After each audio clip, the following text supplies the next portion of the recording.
काश हमें 2 दिन का मजीद इंतजार नहीं करना पड़ता। दिल छोटा मत करो। और वैसे भी 2 दिन की बात है। जब नानी आ जाएंगी तो सब मालूम हो जाएगा। बस ये सोचो। सही कह रहे हो, लेकिन ये वक्त तो गुजर ही नहीं रहा। मेरा दिल बहुत घबरा रहा है बारान।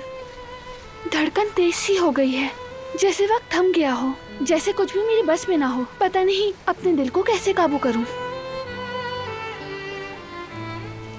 ऐसा है तो हम इन 2 दिनों में कुछ और कर लेंगे। अच्छा, क्या करेंगे? हम कहीं और जाएंगे, ठीक है? दिल बहल जाएगा। कहाँ जाएंगे हम? नहीं मालूम, तुम बताओगी। कहाँ जाना चाहती हो?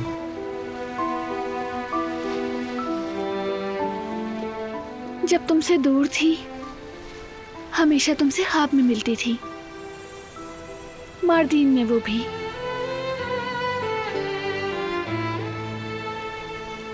मैं भी यही ख्वाब देखता था।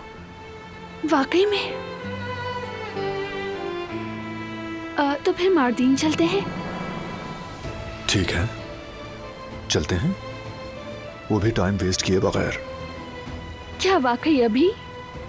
हाँ, अभी। इंतजार करने की कोई वजह है क्या? लेकिन हमारे पास तो कुछ है भी नहीं। फिक्र मत करो, गुल इस काम में माहिर है, वो संभाल लेगी। मैं कई बार ऐसे ट्रिप पर गया हूं। अभी फोन करता हूं।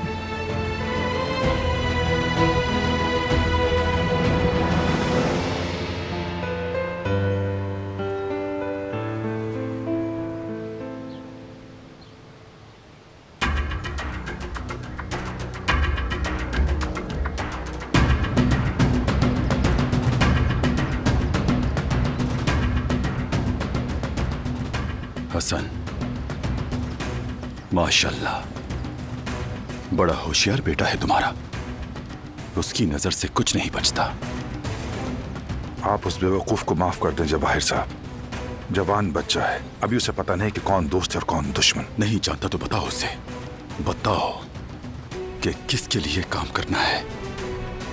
अगर कहता तो वो मानता नहीं, इसलिए मैंने वो तरीका अपनाया। लेकिन आप फिक्र मत करें जवाहिर साहब, मैं उसे। ठीक है हसन, ठीक है, तुम भी ये सब रहने दो। मुझे इन बातों से कोई फर्क नहीं पड़ता। तुम भी बातें बनाना कम करो। जाओ, काम पे लग जाओ।